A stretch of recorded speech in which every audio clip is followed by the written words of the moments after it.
Selamat pagi semua. Selamat datang di SMP Negeri 2 Tosari 1 Atap. Hari ini adalah hari pertama kalian mengikuti kegiatan Masa Pengenalan Lingkungan Sekolah atau MPLS. Untuk materi MPLS hari pertama, kita akan membahas tentang cara belajar dari rumah sebagai siswa baru di SMP Negeri 2 Tosari 1 Atap. Yuk, simak materinya. Selama pandemi COVID-19, kita dituntut untuk melakukan belajar dari rumah atau yang sering kita sebut dengan BDR.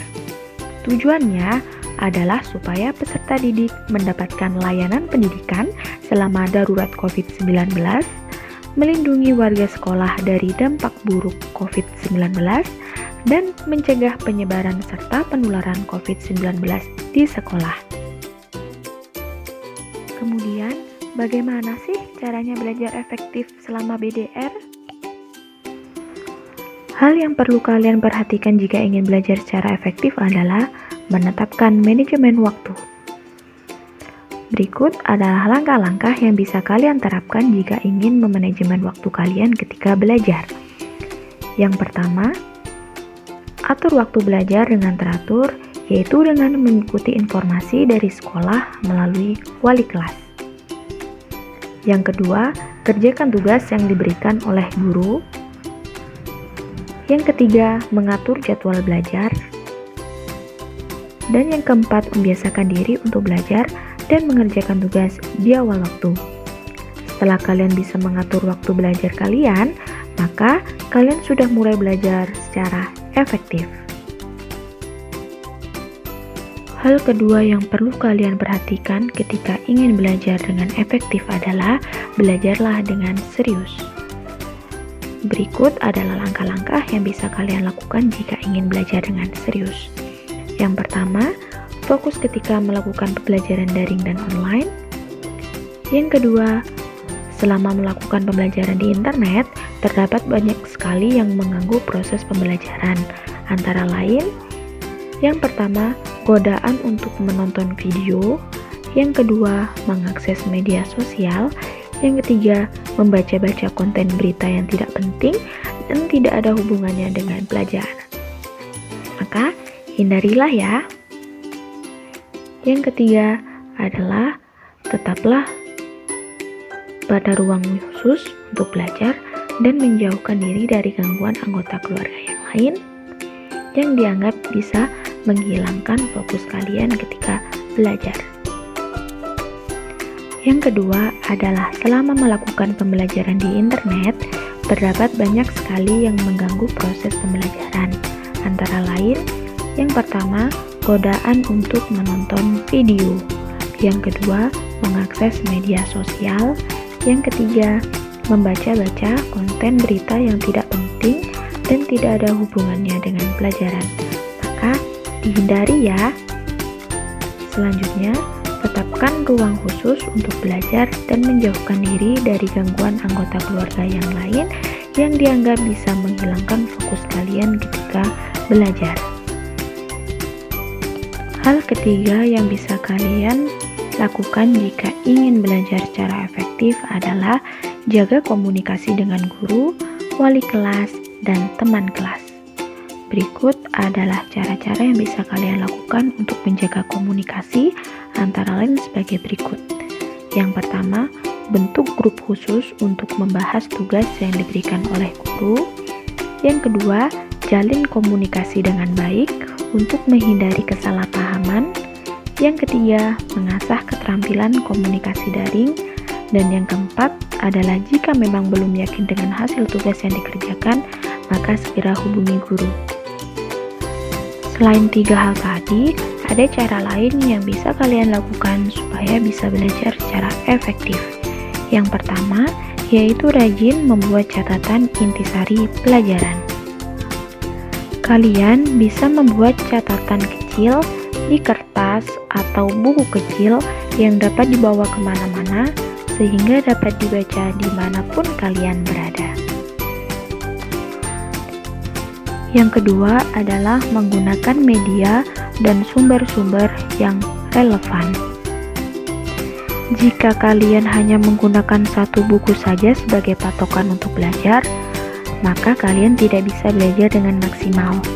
Untuk itu, cobalah untuk mencari-cari hal yang terkait dengan pelajaran kalian menggunakan sumber dan media yang sudah ada. Kita bisa mencari dengan menggunakan internet, koran, buku lain, majalah, dan lain-lain. Tentu, kita juga tidak mau ilmu yang kita dapat hanya segitu saja, karena hanya mempunyai satu buku atau sumber yang tidak lengkap. Untuk itulah, sumber dan media hanyalah sebagai pelengkap dalam belajar yang baik dan benar. Hal ketiga yang perlu kita lakukan adalah menjadi aktif bertanya dan ditanya. Jika ada hal yang belum jelas, maka tanyakan kepada guru, teman, atau orang tua. Semakin banyak ditanya, maka kita dapat semakin ingat dengan jawaban, dan apabila kita juga tidak tahu jawaban yang benar, maka kita dapat membahasnya bersama-sama dengan teman. Selanjutnya, hal keempat yang bisa kalian lakukan supaya bisa belajar secara efektif adalah sering-seringlah praktek. Latihan dan latihan itulah kunci untuk mahir dalam suatu mata pelajaran. Semakin banyak kalian mengerjakan dan memahami soal, maka semakin terbiasa pula kalian dalam mengerjakan. Hal kelima untuk belajar efektif adalah selalu mengulang pelajaran yang sudah diajarkan. Setiap selesai melakukan pembelajaran, bisa di sekolah maupun BDR, kalian harus mengulang pelajaran yang tadi diajarkan. Nanti sewaktu ada ulangan, jadi tidak banyak yang harus dipelajari. Kan lebih asyik. Hal keenam yang bisa kalian lakukan jika ingin belajar secara efektif adalah mendengarkan penjelasan guru dengan baik. Walaupun kita belajar dari rumah, kalian harus tetap mendengarkan penjelasan dari guru. Jawablah setiap pertanyaan yang diajukan oleh guru apabila kamu mengetahui jawabannya. Jangan menunggu guru untuk memanggil kamu untuk menjawab pertanyaan yang diberikan. Hal-hal itu tadi adalah yang perlu kalian perhatikan ketika ingin belajar secara efektif. Walaupun kalian belajar dari rumah, kalian harus tetap belajar secara efektif supaya kalian bisa mendapatkan ilmu yang telah diberikan oleh guru-guru kalian. Selanjutnya adalah penjelasan tentang kegiatan belajar mengajar di SMP Negeri 2 Tosari 1 Atap selama pandemi COVID-19. SMP Negeri 2 Tosari 1 Atap melakukan kegiatan belajar mengajar dengan daring dan luring. Berikut adalah penjelasannya. Pembelajaran daring SMP Negeri 2 Tosari 1 Atap. Yang perlu kalian lakukan adalah kalian bisa menggunakan gadget yang berupa HP atau laptop yang sudah terinstal aplikasi WhatsApp. Jika kalian tidak punya gadget yang berupa HP atau laptop, diperbolehkan bergabung dengan temannya yang punya. Berikut cara mengikuti kegiatan belajar mengajar secara daring. Yang pertama, peserta didik dibagi kelompok. Kelompok ini akan dibagi oleh wali kelas. Yang kedua, setiap kelompok menyiapkan satu gadget yang berupa HP atau laptop yang kemudian terkoneksi dengan internet. Kemudian, guru menyampaikan materi kepada peserta didik melalui video call kelompok. Pembelajaran luring di SMP Negeri 2 Tosari 1 Atap. Hampir sama dengan pembelajaran daring, kalian harus memiliki gadget yang sudah terinstal dengan aplikasi WhatsApp. Kalian juga bisa bergabung dengan teman kalian jika kalian tidak memiliki HP atau laptop. Kemudian, cara mengikuti kegiatan belajar mengajar secara luring.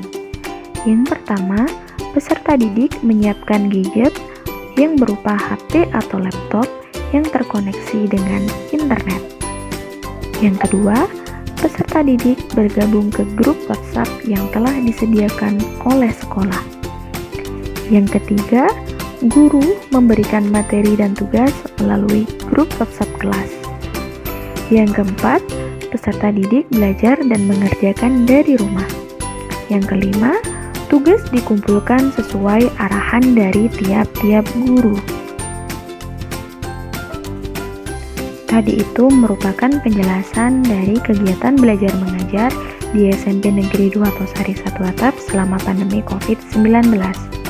Diperhatikan ya, supaya kalian tidak ketinggalan kegiatan belajar dan mengajar di sekolah. Selamat belajar! Cukup sekian penjelasan materi pada hari ini. Semoga materi yang telah disampaikan bisa bermanfaat untuk kita semua. Terima kasih dan selamat bergabung menjadi keluarga besar SMP Negeri 2 Tosari 1 Atap.